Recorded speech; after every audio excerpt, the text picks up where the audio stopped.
নমস্কার বন্ধুরা, কেমন আছেন সবাই? আশা করছি সবাই ভালো আছেন, সুস্থ আছেন। আমিও আগের থেকে অনেকটাই ভালো আছি এবং আজকে আপনাদের একটা ভালো ব্লগ উপহার দিতে পেরে ফাইনালি আমার খুব ভালো লাগছে। আজকে বেরিয়ে পড়েছি এমন একটি যাত্রাপথের উদ্দেশ্যে, যে পথ অবশ্য অনেকেরই চেনা, নতুন করে তার পরিচয় দেওয়ার কোনো প্রয়োজন পড়ে না। কিন্তু আমার কাছে সেই পথ হচ্ছে অপরিসীম এবং অসীম। তার কারণ যে পথে আমি হাঁটতে চাইছি সে পথকে জানার কোনো শেষ নেই। তো যাই হোক, আজকে যাচ্ছি বেলুড় মঠে এবং যে রাস্তা দিয়ে যাচ্ছি এটা হচ্ছে কোয়ার্টার্স, অর্থাৎ রেলের কোয়ার্টারের পথ ধরে যাচ্ছি, ট্রেনে করে যাচ্ছি না। যেহেতু বাইকে করে যাচ্ছি সেই জন্য এই পথটাই ধরেছি। এই পথে রেল কোয়ার্টার্স যেমন আছে তেমন অফিসও রয়েছে, অর্থাৎ রেলের ওয়ার্কশপও রয়েছে।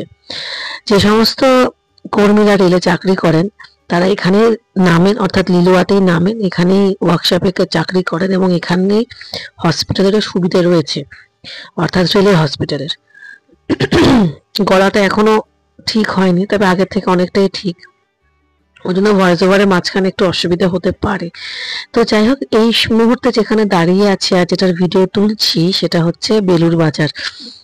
সমস্ত সরস্বতী পুজোর আগের দিনের ব্লগ এটি, এবং সরস্বতী ঠাকুরগুলো একেবারে রেডি হয়ে গেছে সবার মণ্ডপে সজ্জিত হওয়ার জন্য। যাই হোক, এবছরে আমাদের সরস্বতী পুজো হয়নি, সামনের বছর হয়তো বা হবে। তো এখন বেলুড় মঠের গেট ধরে প্রবেশ করছি বেলুড় মঠে। সর্বপ্রথম যেখানে দাঁড়িয়েছি সেটি হচ্ছে সারদা মনির মন্দির। ওখানেই থেমেছি কারণ কিছু জিনিস আমার কেনার রয়েছে।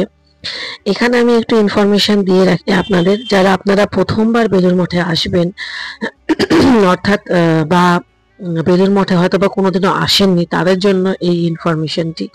প্রথমেই বলি, যখন আপনারা প্রবেশ করবেন বেলুড় মঠের গেট ধরে বা প্রবেশ দ্বার ধরে, প্রথমে দেখতে পাবেন এই অংশটি।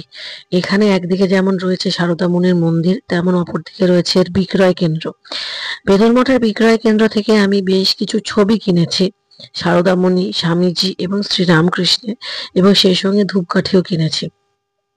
যে ধূপকাঠিটি কিনেছি সেটা পরের ব্লগে আপনারা দেখতে পাবেন। ধূপকাঠিটি অত্যন্ত ভালো, তবে সেটা রিভিউ আমি পরের ব্লগেই দেব। আমার খুব ইচ্ছে ছিল এদের এখান থেকেই কেনার, সেই জন্য এখান থেকেই কিনেছি। তো যাই হোক, যে জিনিসগুলো কিনেছি সেগুলোর কি দাম বা তার কি বৃত্তান্ত সেগুলো এই ব্লগে আর বলছি না। এটি সম্পূর্ণ অন্য একটি ব্লগ, অন্য ধরনের একটি ব্লগ। আমি যে উদ্দেশ্যে আজকে বেলুড় মঠে এসেছি সেই উদ্দেশ্য নিয়ে আপনাদের সাথে আজকে কিছু কথা বলবো। প্রথমেই সেই কথায় আসার আগে একটুখানি যেটা সব থেকে বেশি আমার মনকে আপ্লুত করেছে তা হচ্ছে এই পুষ্পসজ্জা। এত সুন্দর, পরিষ্কার পরিচ্ছন্ন এবং মেনটেনেন্স, সত্যি ভালো লাগে। মন্দির মানেই কিন্তু যতটা আপনি পারবেন প্রকৃতির মাঝখানে আসতে পারবেন, এটাই হচ্ছে মন্দিরের আসল মাহাত্ম্য।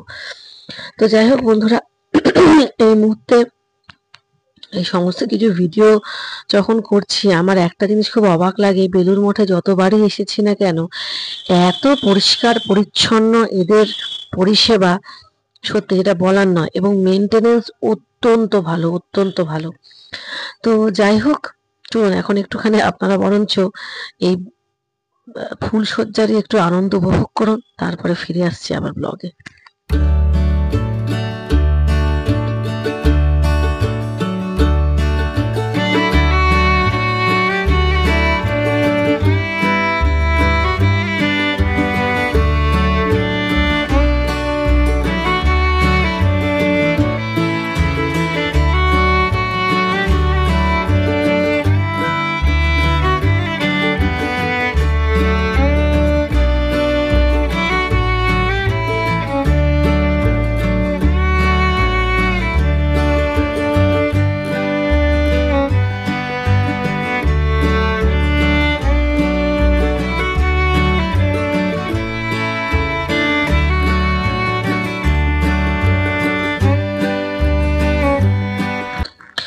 যাই হোক, কিছু যেগুলো কেনাকাটা ছিল আমার সেগুলো করা হয়ে গেল এবং এখন যাচ্ছি বেলুড় মঠের দিকে।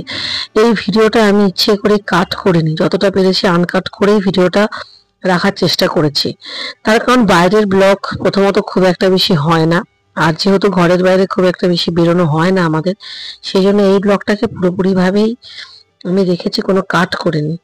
তো যাই হোক, এখন একেবারে বেলুড় মঠের ভেতরে প্রবেশ করছি এবং এইখানে যেটা সব থেকে বেশি কানে আসে সেটা হচ্ছে পাখির কিচিরমিচির। প্রচুর পরিমাণে পাখির কিচিরমিচির, যেটা আমি কিছুক্ষণ পরে আপনাদেরকে শোনাবো এবং যেখানে কোনো সাউন্ড আমি দেব না, সেটা আপনারা শুনলেই বুঝতে পারবেন যে কি পরিমাণে পাখি এখানে কিচিরমিচির করছে। এতটা পাখির কিচিরমিচির কিন্তু আমরা শুনতে পাই না। তার একটাই কারণ, এখানে বড় বড় গাছ রয়েছে, প্রকৃতি রয়েছে, একটাই কারণ। অন্যান্য জায়গায় তো এত সুন্দরভাবে যে পাওয়া যায় না পরিবেশকে, এইখানে পেয়ে বা এখানে এলে না এই জিনিসটা ভীষণভাবে মন ছুঁয়ে যায়।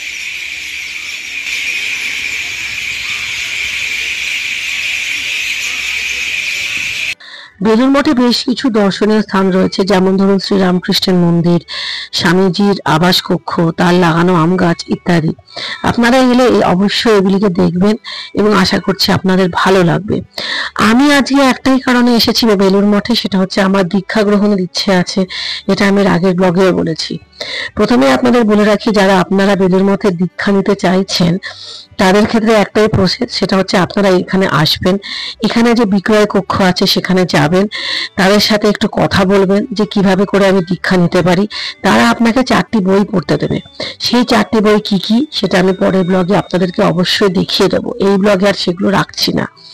সেই 4টে বই আপনাকে পড়তে হবে। পড়ে এখানে যে প্রেসিডেন্ট স্বামীজি আছেন, আমি আবারও বলছি, এখানে যিনি প্রেসিডেন্ট স্বামীজি আছেন তার সাথে যোগাযোগ করতে হবে। তার সাথে কিভাবে করে যোগাযোগ করবেন সেটাও কিন্তু আপনারা এখানে এসে বিক্রয় কক্ষে গিয়ে তাদের সঙ্গে কথা বললেই তারা আপনাদেরকে বলে দেবে, এমন কিছু বড় ব্যাপার নয়।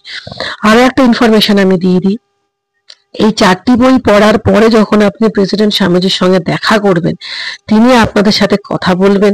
কথা বলার পরেই কিন্তু আপনারা ফর্ম ফিল আপ করতে পারবেন, তার আগে কিন্তু নয়। তো যাই হোক, এই হচ্ছে বেলুড় মঠের দীক্ষা গ্রহণের আপাতত যেটুখানি প্রসেস আমি শুনেছি সেটুখানি আমি আপনাদেরকে বললাম। তো এবারে চলুন এই ঐতিহাসিক মুহূর্তের কিছুটা আপনারা সাক্ষী হয়ে থাকি, কিছুটা আমরা জেনে নিই বেলুড় মঠ সম্পর্কে। বেলুড় মঠ এবং রামকৃষ্ণ মিশন হলো বিশ্বব্যাপী রাজনৈতিক ও সাম্প্রদায়িক আধ্যাত্মিক সংগঠন। 100 শতাব্দীর বেশি সময় ধরে বিভিন্ন ধরনের সমাজসেবামূলক এবং মানবিক কর্মকাণ্ডের সঙ্গে এরা যুক্ত রয়েছেন। শ্রীরামকৃষ্ণ বাংলার 19 শতকের এমন একজন মহান সাধক ছিলেন, যার স্পর্শ মাত্রই সম্মুখে যেই থাকুক না কেন, শিষ্যা বা শিষ্য, তার এক পরম আলোকরহিত পথের প্রাপ্তি ঘটত, পরম জ্ঞান লাভ করতেন তিনি।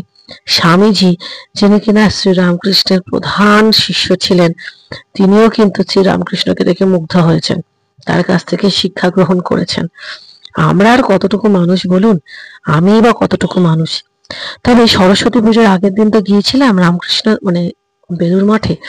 আমি একটা কথা বলতে পারি বন্ধুরা, আমার কাছে সরস্বতী বলতে বা দেবী সরস্বতী বলতে কিন্তু সারদা মাই বা সারদামণি, উনি আমার কাছে সরস্বতীর রূপ বা মা সরস্বতীর রূপ বলতে পারেন, যিনি জীবনের এত কঠোরতম শিক্ষা আমাদেরকে পড়িয়ে গেছেন, যার অভিজ্ঞতা আজও আমরা নিয়ে চলি। যে মেয়ে মানুষের স্পর্শে বহু মানুষ আলোকিত হয়েছেন, তিনিই আমার কাছে মা সরস্বতী। আমি তারই আরাধনা করতে চাই। সত্যি কি অপূর্ব মেয়ে মানুষ ছিলেন না সেই যুগে, ভাবা যায়। অসীম ধৈর্য, অসীম সেবা পরায়ণতা। শ্রী রামকৃষ্ণ যখন অসুস্থ হয়েছিলেন তখন স্বামী সেবায় নিজেকে এমন ভাবে লীন করে দিয়েছিলেন, যার দৃষ্টান্ত কিন্তু আজও মেলে না। আসল কথা কি বলুন তো বন্ধুরা, এই ধরনের মানুষের না সমাজে খুব প্রয়োজন। এদের মধ্যে এত পজিটিভিটি আছে যে এদের সামনে যাওয়া মাত্রই আপনি একটা অদ্ভুত দীপ্তি অনুভব করবেন।